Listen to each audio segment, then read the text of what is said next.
অরিন্দম বাবু, এই যে রাজকোষ ফাঁকা করে দিয়ে এই টুলু মণ্ডলের এই বৈভব কিভাবে সম্ভব হলো? আপনারা যে বারবার টুলু মণ্ডল বলছেন না, এর সাথে আপনারা একটু নামটা আসল বলুন, নাজিমুদ্দিন।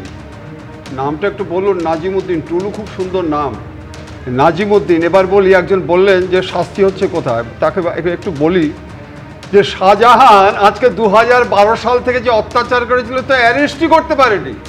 জাহাঙ্গীর আজকে একের পর এক অত্যাচার করছে তো অ্যারেস্টই গল্প নেই। আজকে শওকত মোল্লা আজকে 2013 সাল থেকে আজকে একের পর এক খুন করছে, তার অ্যারেস্টের গল্প নেই। এবার আপনাকে বলছি, মুখ্যমন্ত্রী যে কথাটা বলেছে একটু মনে রাখবেন। আপনাকে আমি মানে ইনফরমেশন দিয়ে কথা বলছি এই কারণে 2024 সালে টুলু মণ্ডল 100 কোটি টাকা খরচ করলো। ওখানে ডিএম নেই, ওখানে এসপি নেই, একটা ইনফরমেশন দিতে পারলো না যে এখানে একটি মানুষ 100 কোটি টাকা কোত্থেকে পেল। একটা ইনফরমেশন আপনাকে দিচ্ছি, আপনার মধ্যে এই খবরটা খুব ভালোভাবে জানেন। 2022 সাল বীরভূমে মোহাম্মদ বাজারে 81,000 ইলেকট্রনিক ডিটোনেটর সিজ হয়েছিল। তার গুদাম থেকে 2,525টি ডিটোনেটর, 27 কেজি অ্যামোনিয়াম নাইট্রেট। আপনি জানেন অ্যামোনিয়াম নাইট্রেট পাকিস্তান জয় করা যায় 27 কেজি নিয়ে। আপনি আরেকটা বলুন, 1,624 কেজি হচ্ছে জিলোটিন স্টিক সিজ করেছিল স্টেট পুলিশ। কোন সাল? মুখ্যমন্ত্রী যেটা বলছে 2022। কি অ্যাকশন হয়েছে? আর একটা কথা বলছি আপনাকে, 2020। তার আগেও দেখেন 30,000 পর্যন্ত ডিটোনেটর সিজ হয়েছিল। অ্যারেস্ট হয়েছিল কি? মেজরুদ্দিন খান। মুখ্যমন্ত্রী যে বলছে প্রচ্ছন্ন মদত যদি না থাকে তাহলে এত বড় ভয়ঙ্কর ঘটনা হতে পারে না।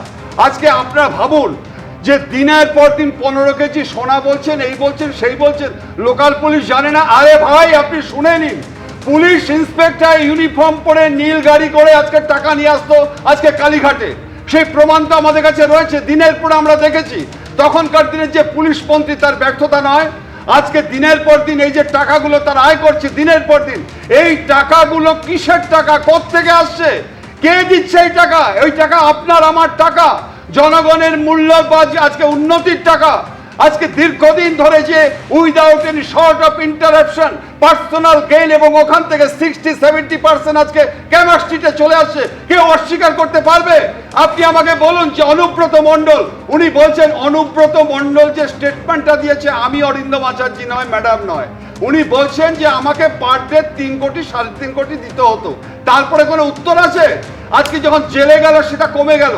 আপনি আমাকে বলুন যে ক্যামাস্ট্রিট থেকে যে কথাটা আজকে রিজু দত্ত বলেছে যে ভোটের জন্য আজকে 50 কোটি 100 কোটি এই সমস্ত চাচ্ছে, কারণ যেভাবেই হোক টাকা উপার্জন করতে হবে, প্রয়োজন হলে আমার দেশ বিক্রি করে দেবো আমরা। যে ভয়ঙ্কর চিত্র আপনি দেখছেন, আজকে মুখ্যমন্ত্রী অ্যাকশন নিচ্ছে বলে আজকে ধরা পড়ছে। 2018 সাল থেকে without any short of interruption করে যাচ্ছে, কেউ নেই ম্যাডাম। আমি আপনাকে দায়িত্ব নিয়ে বলছি, আমার কাছে লিস্ট রয়েছে, কারণ আমি অ্যান্টি টেররিস্ট সেলের চার্জে ছিলাম। আপনাকে আরো তথ্য দেব যে কি ভয়ঙ্কর চিত্রটা আজকে ওয়েস্ট বেঙ্গল করেছে, কারণ এই তথ্য আমি পেপারে পেয়েছি, আমি ওখানে যাইনি। কিন্তু আমি আপনাকে আবার বলছি যে মুখ্যমন্ত্রী যে কথাটা বলেছে, আগে মুখ্যমন্ত্রী যে বলতো একটা ক্রেডিটেবল ইনফরমেশন, এই মুখ্যমন্ত্রী যে কথাটা বলছে, আমি আপনাকে দায়িত্ব নিয়ে বলছি, 2022 সাল থেকে 2020 সাল থেকে এই ডিটোনেটরটা কিসের জন্য এলো? আজকে নাইট্রেট কিসের জন্য এলো? কাকে মারার জন্য এলো? আজকে এনআইএ বলুন আর স্টেট পুলিশ তদন্ত করেছে, অদ্ভুত ভাবে তদন্ত করার পরে আর দ্বিগুণ বেগারের টাকা আয় করছে এরা। তাহলে এই তদন্তের মানেটা কি? আজকে আপনি 15 কোটি সোনা বলছেন, ওই কেজি বলছেন, তাহলে আমি একদম এই টুলু মণ্ডলের এই যে বৈভব, এই যে সম্পদ, কি কি উদ্ধার হয়েছে টুলু মণ্ডলের কাছ থেকে, কি বলেছেন মুখ্যমন্ত্রী, একবার শোনাবো। গতকাল মিনার মণ্ডলের বাড়ি থেকে ক্যাশ পাওয়া গেছে 28,50,47,000 টাকা এবং 15 কেজি গোল্ড। ভ্যালুয়েশন অ্যাপ্রক্স 50 কোটি টাকা, মানে গোল্ড ভ্যালুয়েশন নিয়ে। নাজিমুদ্দিন মণ্ডল, ওনার টাকাই ওখানে ছিল। তাতে আমরা পুলিশকে ইনস্ট্রাকশন দিয়েছিলাম যে ওনাকে খুঁজে বের করতে হবে, এবং আমরা প্রাইমারি যেটা জেনেছি আউট অফ কান্ট্রি রয়েছেন, মানে 4 তারিখে পরিবর্তনের পরেই হয়তো সরে পড়েছেন, হতে পারে, সেটা পুলিশ দেখবে, ইনভেস্টিগেশন পার্টে আছে। ওনার যতগুলো অ্যাকাউন্ট এখনো অবধি পেয়েছি, বিভিন্ন অ্যাকাউন্টে 93 কোটি টাকা। সেই 93 কোটি টাকা আমরা টুলু মণ্ডলের অ্যাকাউন্টসগুলোকে আমরা ফ্রিজ করেছি। এর বাইরেও ক্যাশ রিকভারি করা হয়েছে 53 লক্ষ টাকা। আর আমাদের gold ornament 268 gram, 400 silver 400 gram, platinum jewellery around 23 gram, 3 cash counting machine পাওয়া গেছে, 1 computer, 2 pen drives, 1 CPU and several documents like road challan, DCR, money receipt, checkbook, এছাড়াও আপনার 83টা ট্রাক আর ড্রাম্পার 83, সেটাকেও সিজার লিস্টে নেওয়া হয়েছে।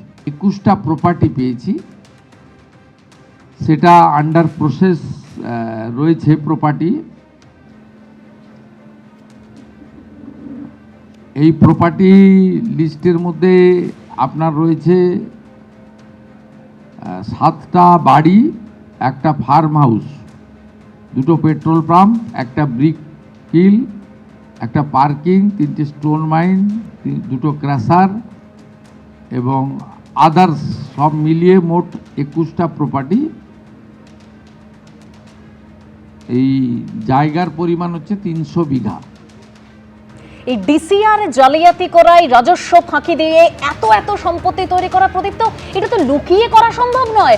এই একেবারে চোখের সামনে এটা দেখা যাচ্ছে, এত প্রপার্টি। চোখ বন্ধ করেছিল তাহলে সেই সময় প্রশাসন?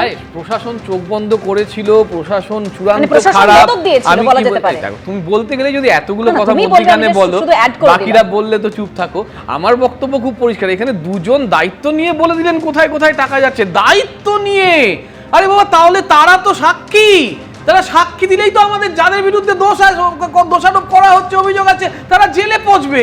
শুধু টিভিতে গরম করে কি হবে? তাহলে দায়িত্ব যখন এখানে কেউ নিতে পারছে, সে গিয়ে সোজা কোর্টে গিয়ে বলুক না আমার কাছে এই এভিডেন্স আছে, সেই এভিডেন্স নিয়ে এভিডেন্স যা আছে সরকারের কাছে আছে, ইনাফ। তাহলে দায়িত্ব নেওয়ার কি আছে? এবং দায়িত্ব নিয়ে বলে না, আর একদিকে হচ্ছে দায়িত্ব নেওয়া, দুটো টাকা দেবে, এক হতে পারে না। চোর শাস্তি হবে না। ক্যামাস্ট্রিটে টাকা যাবে সেটা বললে আপনার কষ্ট লাগতে পারে, আমার কষ্ট 24 সালের জানুয়ারি মাসে হয়েছিল, যখন তাপস রায়কে চোর বলা হয়েছিল, যখন তাপস রায়কে বলা হয়েছিল ইডি যখন ওনাকে লাফিয়ে করছে, তখন বলা হয়েছে চাকরি চুরি করেছিল। সেই তাপস রায়কে যখন চোর বলেছিল, আমি তো পারবো না। সিন্ডিকেট তৈরি করে এই এত এত সম্পত্তি তৈরি করে নেওয়া, একেবারে তদন্তে মাথা পর্যন্ত পৌঁছানোটাই আসল, সেটা হবে তো? এটাই সাধারণ মানুষের প্রশ্ন। এবিপি আনন্দ, এগিয়ে থাকে, এগিয়ে রাখে।